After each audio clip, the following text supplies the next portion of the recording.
All right, I am here with Alexander Mercouris, and we are going to talk about the UK and Starmer. Now, there's a scandal. There's a lot of scandals that are going on with the UK government. For me, the big scandal. I don't know if it's a scandal, but what I talk about when it comes to the UK is the push to escalate with Russia and to get approval of long range weapons, Storm Shadow missiles, into Russian territory. But in the UK right now, there is a real scandal that is happening with the Starmer government, not foreign policy, but domestic, and that has to do with, and I'm not even sure I understand what's going on, but that has to do with the fact that Starmer was taking money. This is the allegation. Maybe I'm wrong about this. They were using money funds budgeted to the government to buy clothes? Is this? I could be wrong about this. YouTube. I am asking someone who does know what's going on. So if I'm wrong about my reporting, don't nuke this video. Anyway, Alexander, what is going on here? I will explain this scandal in a moment. Can I just make a general observation? We were saying before the election, we were saying over many months before the election that this was not going to be a successful government, that Starmer would be more of the same. He would be continuing where the Conservatives left off on every conceivable issue, Ukraine, the economy, whatever. The British people, as we saw in the election, far from enthusiastic about Starmer or the Labour Party. They won the election with a huge landslide, but in terms of the actual vote they achieved, they didn't do well at all. Now, I have been following British politics closely since the early 1970s. The first incoming government I remember was Edward Heath's in 1970, which takes you back a long way. I have never known a British government lose support as fast as this government has done. I've never seen a newly elected prime minister who's just been elected, lose support as fast as Starmer has. And if we come to the question of Ukraine first, I think this is a central aspect of this, because we talk about, we make jokes about the Zelensky curse, but it is important. It's real. It is not only is it absolutely real, but this is the only policy at the moment, the only distinctive policy that the Starmer administration has so far shown. I mean, they are absolutely committed 100% to Ukraine, to Zelensky himself. Starmer invited him to attend a British cabinet meeting. He is advocating deep missile strikes against Russia. He's doing all of these things. There's not much media or political pushback against this, but amongst the British people, this is not, in my opinion, popular at all. The British people want their government to deal with their domestic problems. Now, let's come to that. Let's first of all deal with the scandal. What Starmer has done is, as soon as he became elected, he started to take either direct money, as I understand it, and there was some money provided, but also gifts of expensive clothes, suits, spectacles, all kinds of things of this kind, from wealthy donors. In particular, one in particular, who's Lord Ali, an immensely rich media tycoon in Britain. He's worth around £200 million. So that gives you an idea. We're talking about lots of money. And basically, he's been funding the way in which Starmer appears.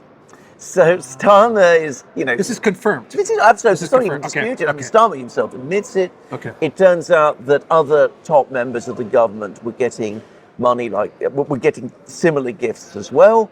They're all turning out with clothes. The deputy leader, Angela Rayner, the Chancellor, the Finance Minister, Rachel Reeves, they're all being dressed, in effect, through money provided or through gifts provided.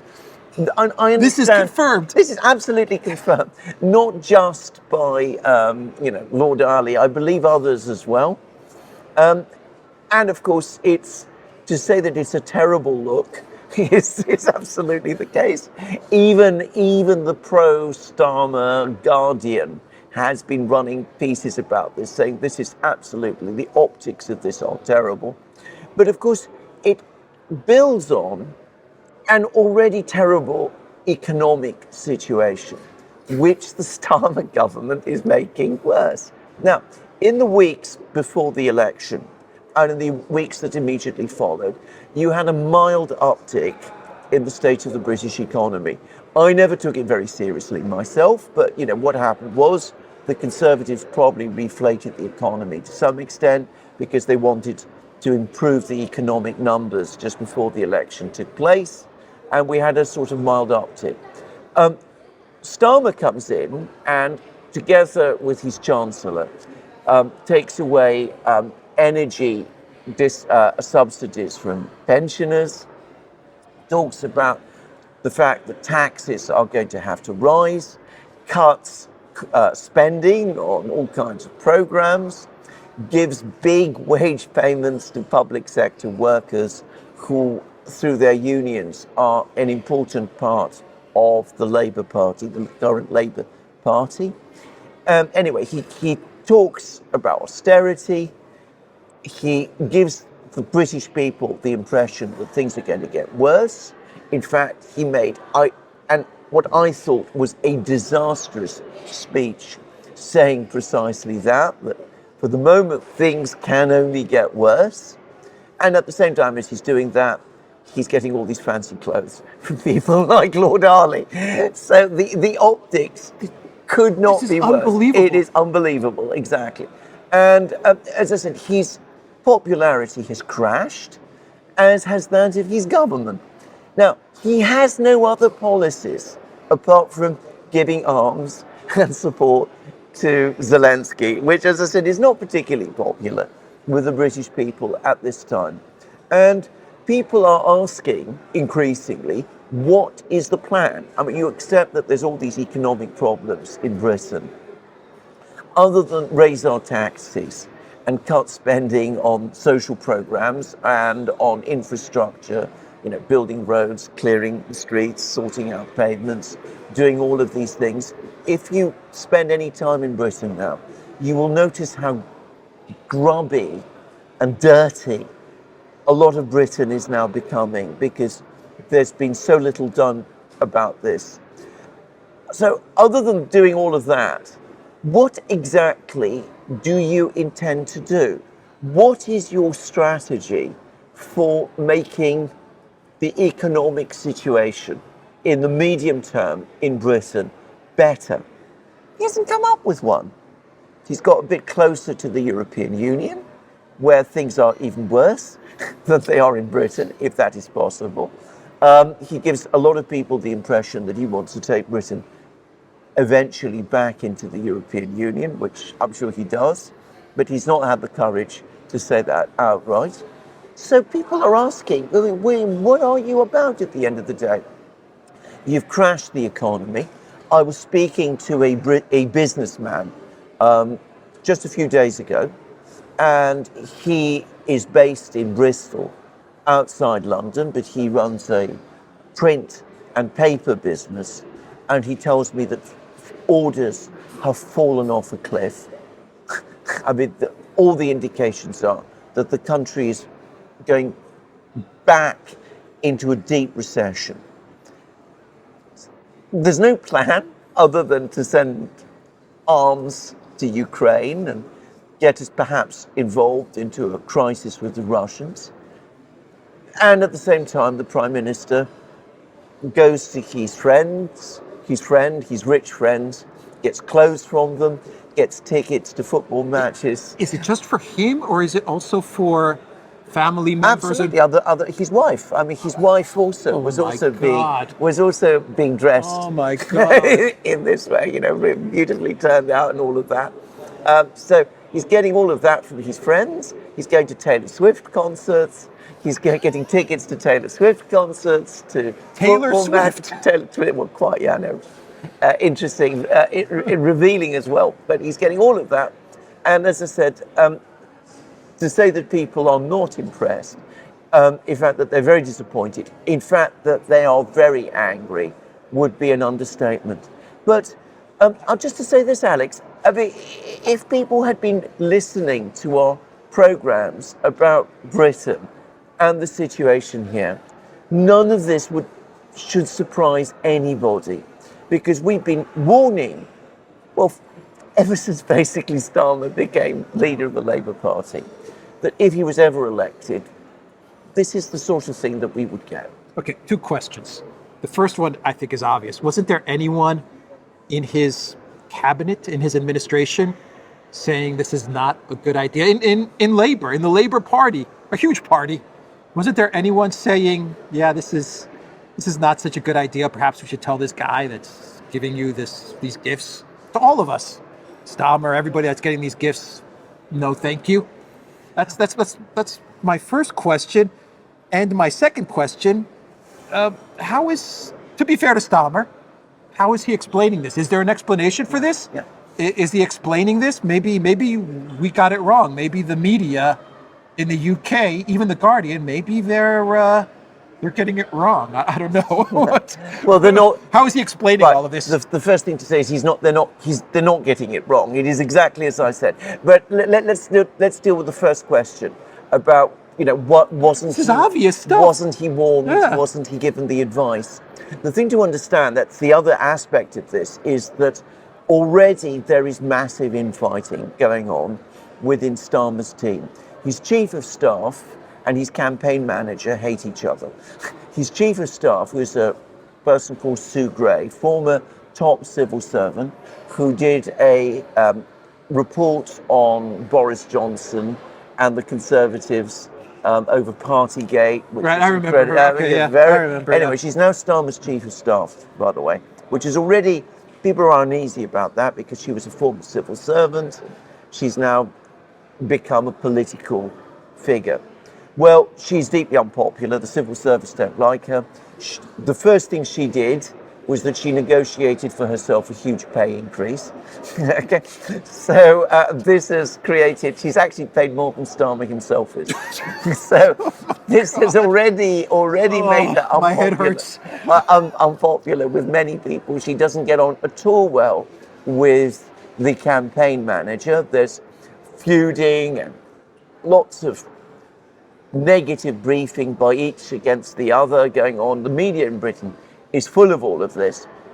So I think they have been far more interested and absorbed with fighting these internal problems than they are in thinking about, the wider issues and the optics, making mistakes which Tony Blair, for example, I'm not a fan of Tony Blair, but he would never have made mistakes as obvious as these of having, rich people buy his clothes.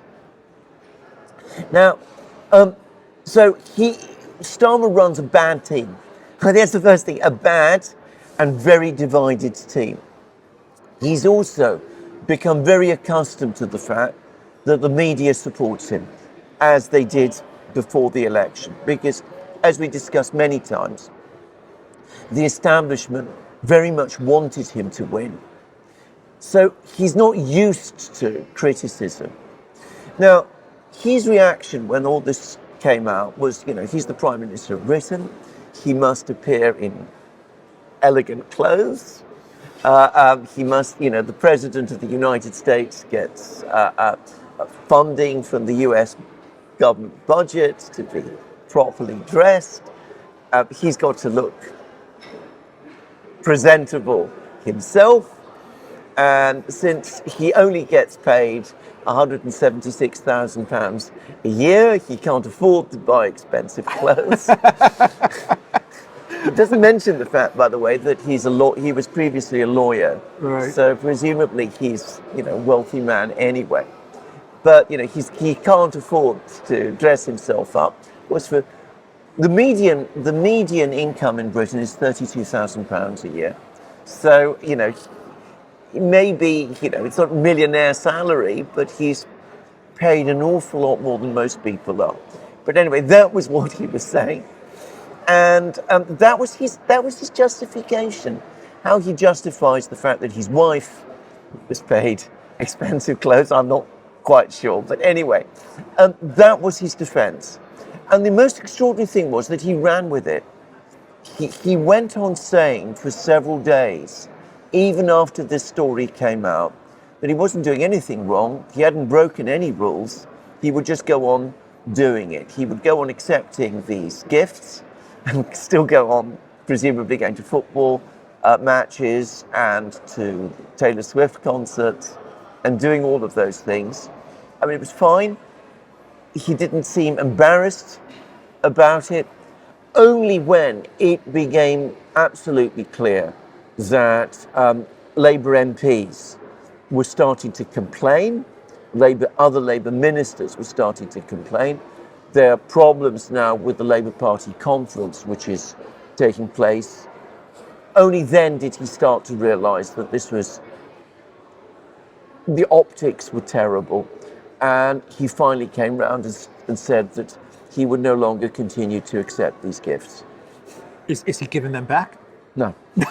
I haven't heard that he is. I'm speechless. Yeah. I mean, really, I'm speechless. Yeah. This is, I don't know what to say. Yes. I really don't know what to say. This is, a 10-year-old would know that this is not a good idea to accept these gifts. No. If you're the Prime Minister of the UK.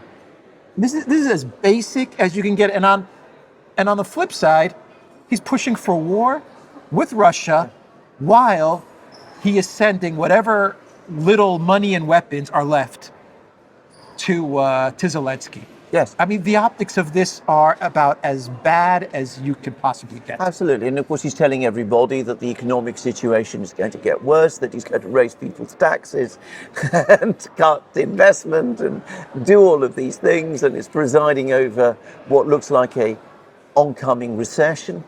And of course, at the same time, he's getting expensive spectacles and gifts to Taylor Swift concerts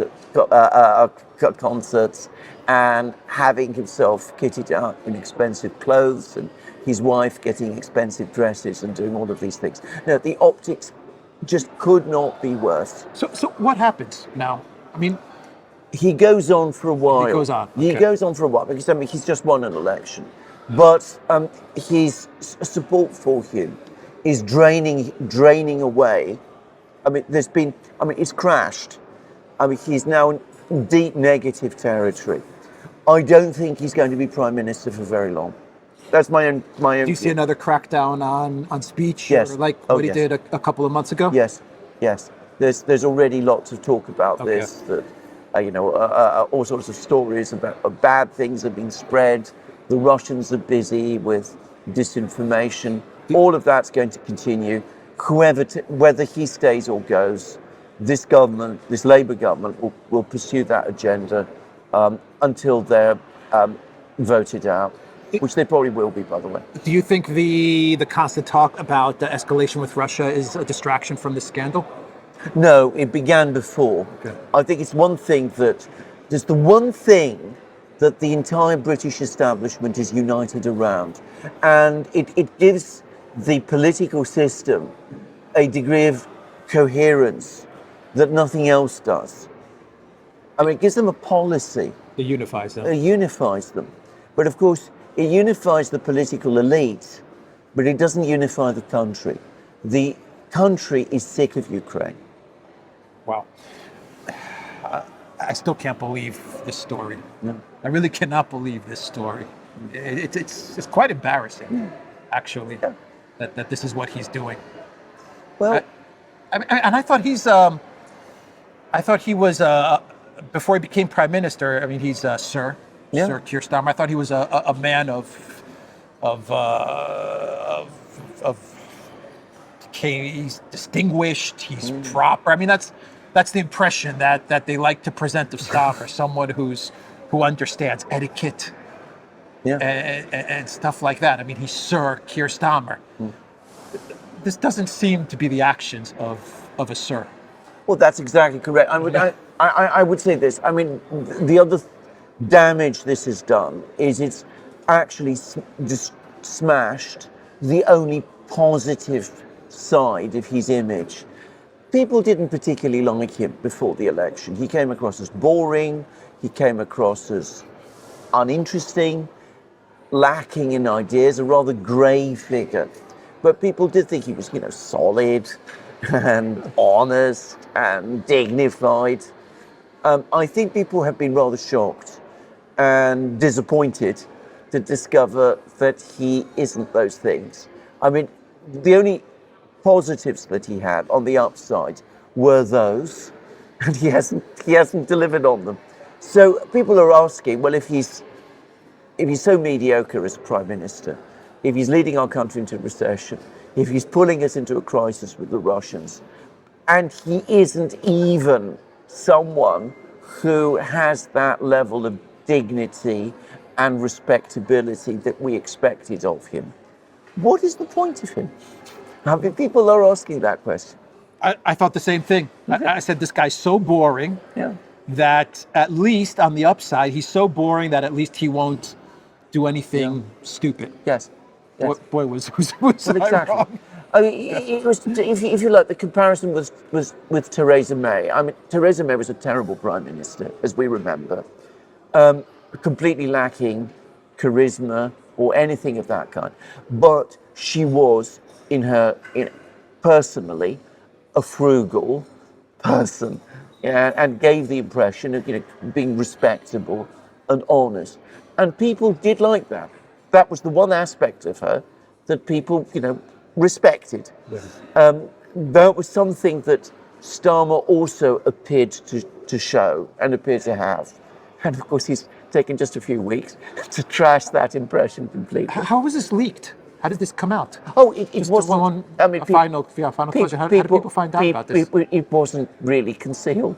That's the other extraordinary thing about this. So, originally, you're supposed to, if you're a political leader, to disclose donations.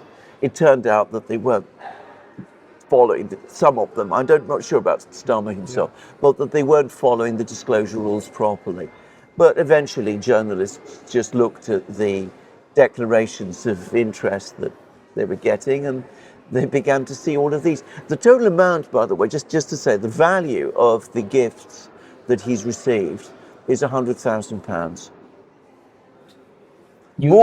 More in terms of these kind of gifts than all prime ministers going all the way back to the election of Tony Blair in 1997. More than all of these Labour prime ministers taken together have received. More than Blair received, more than Brown received. I think you'll find more than the Tory prime ministers over that period received as well. Though about Boris, I'm not absolutely sure. Well, £100,000 buys a lot of clothes, a lot of good clothes. That's one side of the argument. But on the flip side, it's you destroy your reputation for 100,000. I mean, it's a lot of money, but you can also make the argument for £100,000, man, you destroy your whole reputation. Really.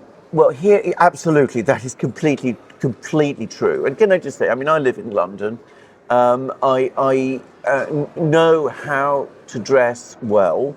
There are plenty of people in London who know to dress well, particularly if you're a man.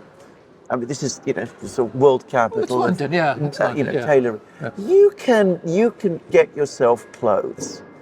You can get yourself very good suits, which you don't need to spend £100,000 on, not remotely.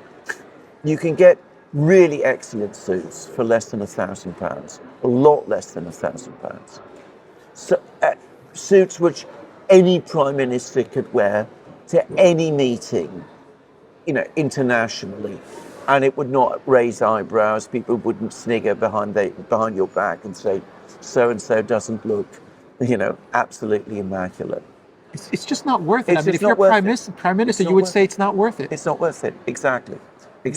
That would just be the logical conclusion. Yeah. He could have been perfectly turned out for a fraction of the amount that he's received.